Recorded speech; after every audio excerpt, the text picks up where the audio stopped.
Good afternoon, class. My name is Charlie Bocher. On March 9th, 2011, a fast-moving blaze in Pennsylvania, in a Pennsylvania farmhouse, killed 7 children. The children were dead before the fire department even arrived. Their ages were 11, 9, 7, 6, 4, 2, and 7 months. This is a fire that could have been prevented. This is a fire that could have been contained by one simple step, and that is residential sprinkler systems. These fires occur all over the world. They occur across the country, they occur in Japan, China, everywhere that we have homes. But the general public is not educated regarding residential sprinkler systems. The facts are simple. People die in unsprinkled buildings. The U.S. Fire Administration in 2008 conducted a study, and there were 3,650 deaths in unsprinkled fire buildings, including firefighter deaths. The UL studied that fire doubles in size every 30 seconds. That's the underwriter's laboratory. They're experts in studying the science of fire and fire behavior. If the fire occurs in a non-sprinkled building, then the sprinklers will keep it in check.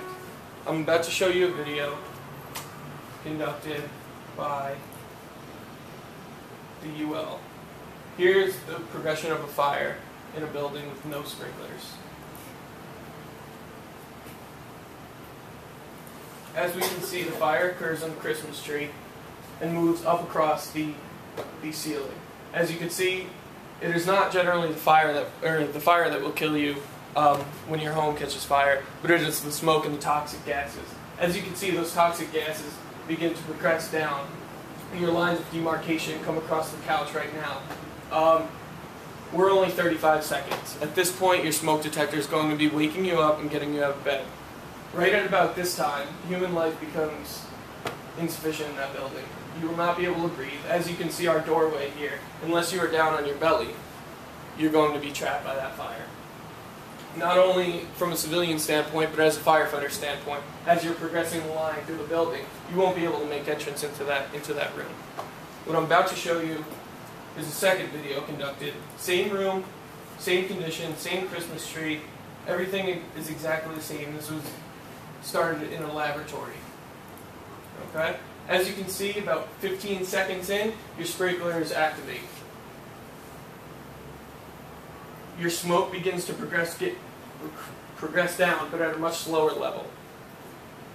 A person can survive in that building. Not only that, but a fire department can make entrance into that building. If the room was sprinkled in Pennsylvania that day, those children would still be here and still be alive.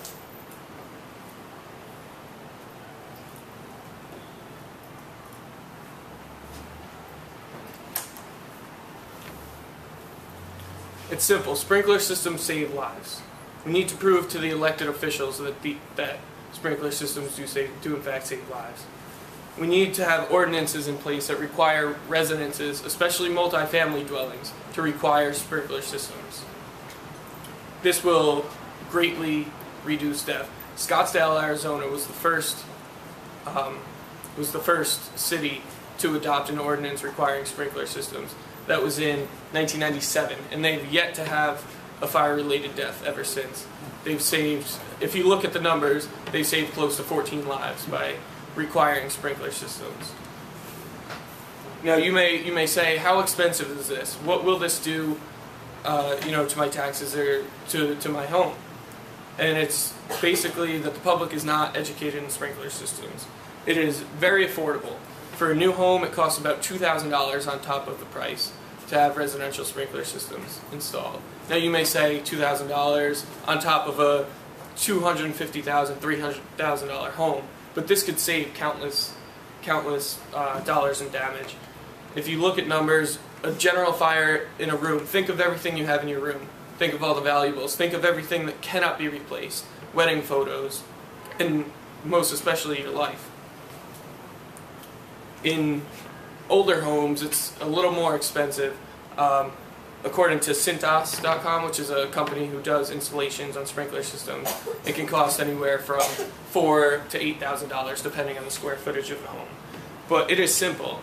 even if there isn't an ordinance, fire safety should not be something taken lightly. You shouldn't be forced to keep yourself safe from fire.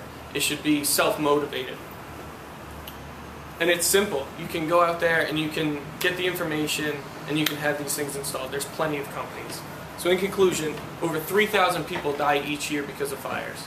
This is a number that is not very much made by public because it's not cumulative.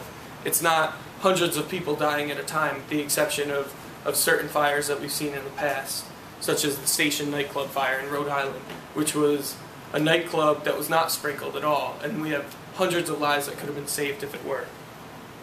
These deaths can be prevented, and it is up to us to make the change. Thank you.